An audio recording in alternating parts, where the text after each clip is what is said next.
amalobooza gano ge bayita amawano. Mwana mulenzi yayagadde muganda we omuwala era bw'atyo n'amufunisa n'olubuto. Bano eno bali mu mukwano ogw'ekimmemmette era baategeezezza eggwanga nti tebali willing kubeera nga beereka. Byazze bitya? Abantu abasinga mwalabye captions ez'enjawulo naye nga temwalabye details zikwasaganya ku story eno ey'omwana mulenzi eyagadde muganda we omuwala era bw'atyo n'amufunisa n'olubuto.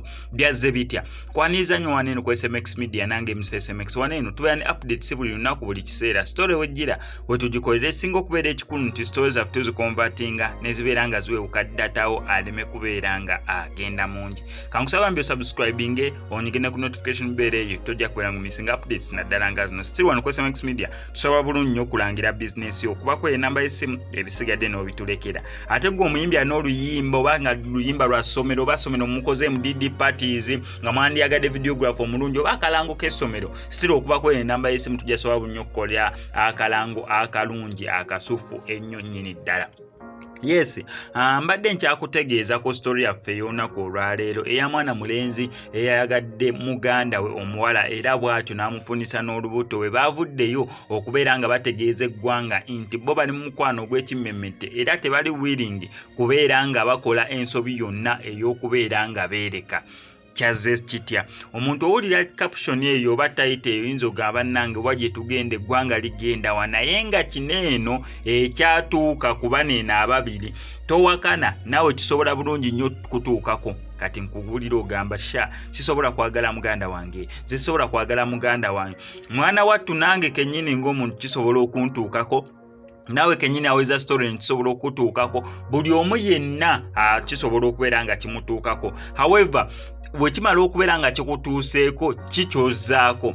Mwana mulenzi ono yayagala muganda we era bw'atyo n'amufunisa olubuto. Baavuddeyo kubeera nga bategeeza eggwanga nti bo tebagenda kubeera nga beereka olw'ensonga nti bo ba Luganda. Kyazze kitya? Kigambibwa nti mwana mulenzi ono taata we yamuzaala era bw'atyo taata we yali musajja mutambuze neera ye ng'omulenzi bukyanga atandika kubeera nga ategeera, bukyanga atandika kubeera nga atambula, kyajjukira obulungi maama we nti yamukuzizza.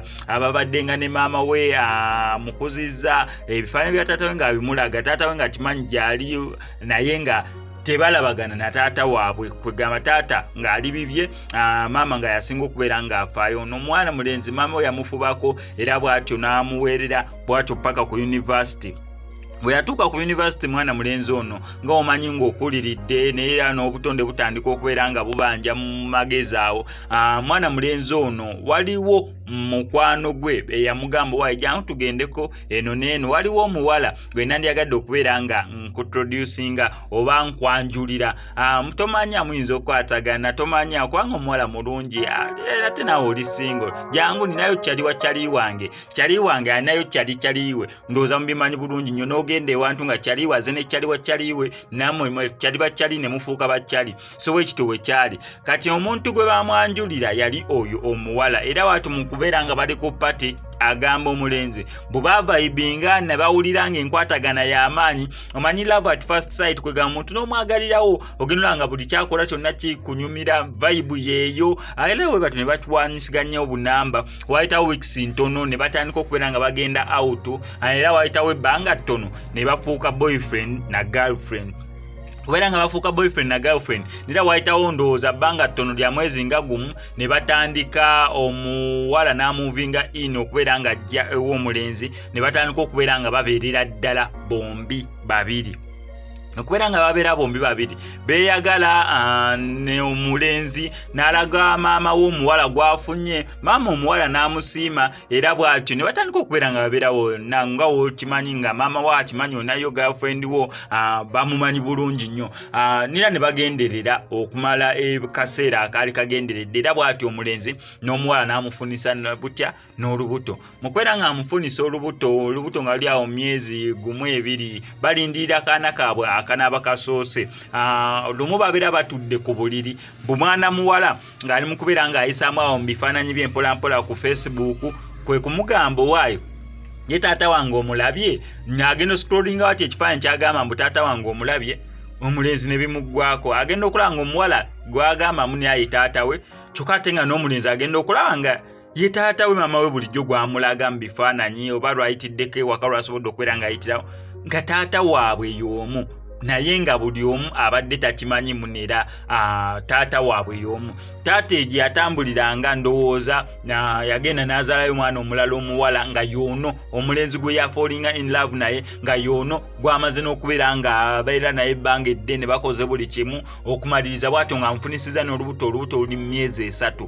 Omuwala agenda okugira bw'atyo ekifaananyi nga mazima ga Katonda omusajja gwamulaga mbu ye taata we kyokka ate nga still ye taata w'omwana omulenzi. Bwe kityo bwe kyajja natandise ngamba story eno muna kintu kyensobola okutuukako naawe kenyini alaba story eno kimmanyi nga wabadde owakana neŋŋamba nange kenyini kisobola okuntuukako tomanya nga obadde owakana kubanga teriiyo asobola kuteeka kyankomeredde ku nsonga ya family.